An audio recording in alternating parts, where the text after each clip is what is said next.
കുടുംബം അങ്ങനെ പറയാനുള്ള സാഹചര്യം എന്താണെന്നുള്ളത് എനിക്ക് സത്യത്തിൽ അറിയില്ല. ഞാൻ അതിനുശേഷം ബന്ധപ്പെട്ടിട്ടില്ല. അത് കാര്യത്തിൽ വിഷമമുണ്ട് കേട്ടപ്പം. പക്ഷേ നമ്മളെ കുടുംബമാണ് അവർ നമ്മളെ തള്ളി പറഞ്ഞു കഴിഞ്ഞാലും അത് നമ്മളെ കുടുംബമാണ്. എനിക്ക് മാധ്യമങ്ങളോട് പറയാനുള്ളത്, അവർക്ക് അവരെ മകനെ നഷ്ടപ്പെട്ട് നിൽക്കുന്ന സമയമാണ്. ഈ സമയത്ത് അവർ സ്വയം പറഞ്ഞ് വരുത്തി വെച്ചതാണെങ്കിലും നമ്മളാരും അവരെ വേട്ടയാടരുതെന്ന് എനിക്കൊരു വിനീതമായ അഭ്യർത്ഥന ഉണ്ട്.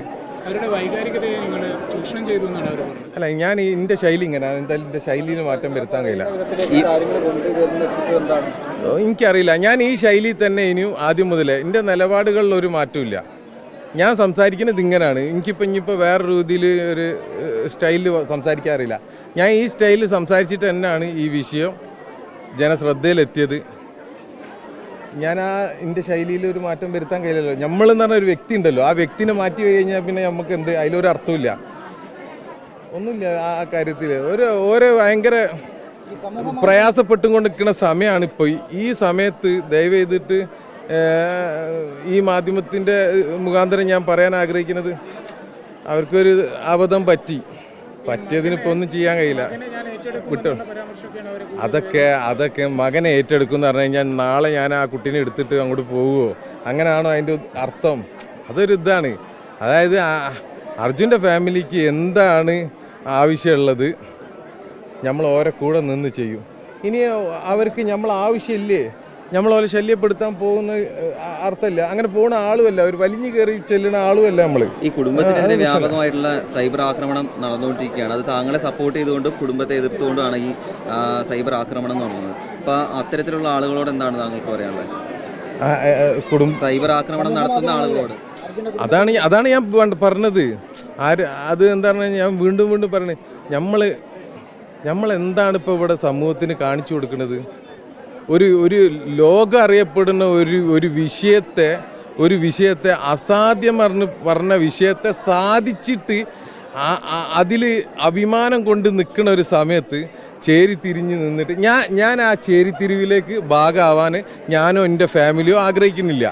ഇനി അവർ ചോദിച്ചതിന് വേണമെന്നുണ്ടെങ്കിൽ അവരിപ്പോൾ പറഞ്ഞതിന്, കാരണം എന്താ പറഞ്ഞാൽ സമൂഹത്തിലുള്ള ആളുകൾ നമ്മളെ തെറ്റിദ്ധരിക്കാൻ പാടില്ലല്ലോ. ഞാനിപ്പോൾ ഇങ്ങനെ രണ്ട് വർത്താനം പറഞ്ഞ് പോകുന്നതിൽ ശരിയില്ല. ഞാൻ അതിൻ്റെ മറുപടി വൈകുന്നേരം ആകുമ്പോഴത്തേക്കും ഞാൻ പറഞ്ഞിട്ടുണ്ട്, എവിടെ വെച്ചിട്ട് എങ്ങനെയാണെന്നുള്ളത് ഞാൻ ഒന്ന് കുടുംബമായിട്ട് ആലോചിച്ചിട്ട് നമ്മൾ എന്താക്കേണ്ടത് അതിനുള്ള മറുപടി ഞാൻ തരും തീർച്ചയായിട്ടും. അതെ, ഉറപ്പായിട്ടും. ഇല്ല അതൊന്നുമില്ല. അവര് കുടുംബം മാധ്യമങ്ങളെ കാണുന്നതിന് മുന്നേ മനാഫായിട്ട് ചർച്ച നടത്തിയിരുന്നു. അതായത് ഇതിൽ നിന്നും പിന്മാറണം, അല്ലെങ്കിൽ 3 ദിവസം മുമ്പ് നിങ്ങളുമായി സംസാരിച്ചു, അതിനുശേഷം ഇങ്ങനെ കണ്ടിന്യൂവേഷൻ ഉണ്ടായതുകൊണ്ടാണ് ഏറ്റവും ഒടുവിൽ നാളെ ഇന്ന് വൈകുന്നേരം നമുക്ക് ഇതിനെ പറ്റിയിട്ട് കൂടുതലായിട്ട് ഞാൻ എൻ്റെ ഫാമിലി ആയിട്ട് ഒന്ന് ഇരുന്ന് സംസാരിച്ചിട്ട് തീർച്ചയായിട്ടും ഞാൻ കണ്ടിടത്തോളം ഭയങ്കര വലിയ ഒരു പത്രസമ്മേളനമാണെന്ന് തോന്നുന്നുണ്ട്. അത്രയും നീണ്ടത് ഞാൻ കേൾക്കാൻ നിൽക്കില്ല. ഞാൻ കേൾക്കാൻ കുറേ ആളെ ഏൽപ്പിച്ചിരിക്കണ്. അവർ കേട്ടതിന് ശേഷം വൃത്തിക്ക് ഞാൻ സംസാരിക്കും. ഇപ്പം ആരും ആ കൂട്ടരെ ഒരു തരത്തിലും കല്ലെറിയരുത്. അത് തീർച്ചയായിട്ടും അവരാരോ തെറ്റിദ്ധരിപ്പിച്ചിട്ടുണ്ടാവും, അല്ലെങ്കിൽ അവർ വേറെ എന്തെങ്കിലും വികാരത്തിൻ്റെ പുറത്ത് എന്താ പറഞ്ഞാൽ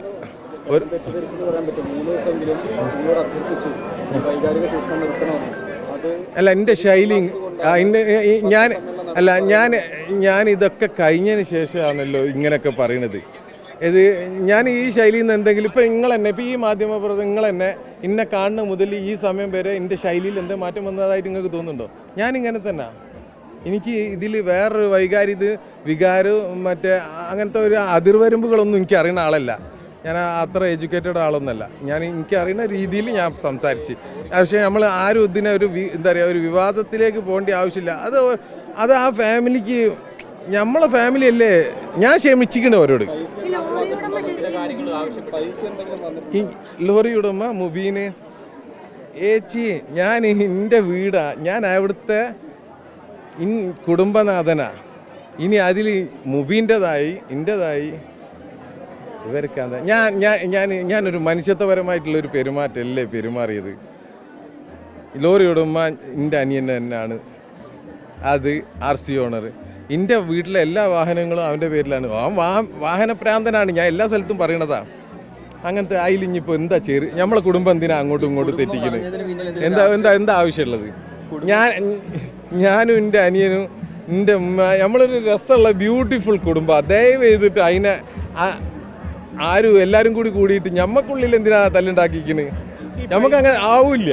നമ്മൾ ഫുൾ എൻ്റെ മെസ്സേജ് തന്നെ എന്താണ്,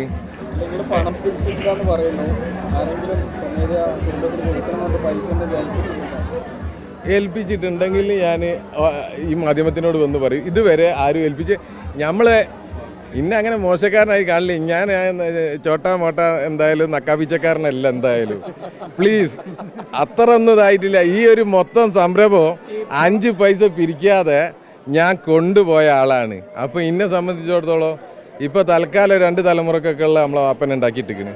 നോ പ്രോബ്ലം. പിന്നെ രണ്ടാമത് ഇതിലൊരു ആരോപണം വന്നത് എനിക്ക് ഭയങ്കര വിഷമമുണ്ടായി. ഒരു സെൻഡ് ഓഫ് നടത്തിയിരുന്നു. നിങ്ങളെല്ലാവരും ഈ മാധ്യമപ്രവർത്തകരിൽ ഇപ്പോൾ അരുൺ ഭായ് നിങ്ങൾക്കൊക്കെ അറിയാം, ഈ രേവന്ത് അവിടെ ആദ്യകാലം മുതൽ അവസാനം വരെ നിന്ന് ഞാൻ ഇവനക്കൊരു നല്ല ഹോട്ടലിൽ നിന്നൊരു ഭക്ഷണം വാങ്ങിക്കൊടുത്ത് ഇവനെ നാട്ടിലേക്ക് പറഞ്ഞയച്ചതാണ്. ഇപ്പോൾ സെൻഡ് ഓഫ് എന്നുള്ള നിലക്ക് ആക്കണേ. എനിക്ക് ഇവനക്കൊരു നല്ല ഭക്ഷണം വാങ്ങിക്കൊടുക്കാൻ ആരെ സർട്ടിഫിക്കറ്റും ആവശ്യമില്ല. ഞാൻ ഇങ്ങനത്തെ ആൾക്കാരെ കൂടെ ഇവരൊക്കെ ഇതിപ്പോൾ ഞാൻ ഇവിടെ മുക്കത്ത് വന്നെന്തിനാ?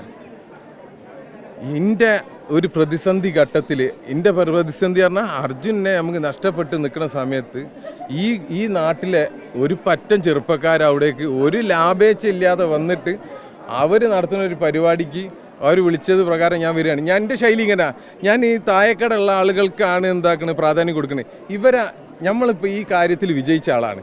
അപ്പം നമ്മൾ ആ വിജയിക്കുന്നതിന് മുമ്പുള്ള ആ ഒരു മോശം സമയത്ത് എന്താ പറഞ്ഞു കഴിഞ്ഞാൽ രേവന്ത് ഈ ഇവിടുത്തെ റെസ്ക്യൂ ടീംസ് എല്ലാവരും, മുക്കം റെസ്ക്യൂ ടീം ആയിക്കോട്ടെ, അങ്ങനെ നസ്ര, അങ്ങനെ പല ആൾക്കാരും, അതേമാതിരി ഫൈൻഡ് ആക്ഷൻ അർജുൻ കമ്മിറ്റി, അങ്ങനെയുള്ള പല ചെറിയ ഈശ്വർ മൽപ്പ, രഞ്ജിത് ഇസ്രായേൽ, ഇങ്ങനത്തെ കുറേ ക്യാരക്ടർമാർ ഇതിലുണ്ട്, ഈ പ്രയത്നത്തിലുണ്ട്. ഇവരൊന്നും ഞാൻ തള്ളി പറയില്ല.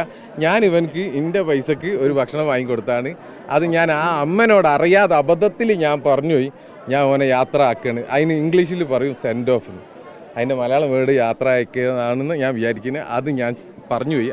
എന്നോട് അത് പറഞ്ഞതിന് വിഷമമായിട്ടുണ്ടെങ്കിൽ അതിനും ഞാൻ ക്ഷമ ചോദിക്കുന്നു ആ ഫാമിലിനോട്. ഞാൻ എൻ്റെ കടമ ചെയ്യുന്നത്, ഞാനത് ഏതൊരു വ്യക്തിനോടും ഞാൻ ചെയ്യും. എനിക്ക് ഒരു നിലപാടുള്ള വ്യക്തി ആയതുകൊണ്ടാണ് ഞാൻ ഈ വിഷയത്തിൽ ഇപ്പോഴും നിലനിൽക്കുന്നത്. ഈ മൈക്കുകൾ എൻ്റെ മുന്നിലേക്ക് വന്നിട്ടുണ്ടെങ്കിലും ഈ കാണുന്ന ജനങ്ങൾ എൻ്റെ കൂടെ ഉള്ളതും ഒരു നിലപാടുള്ള വ്യക്തി ആയതുകൊണ്ട് മാത്രമാണ്.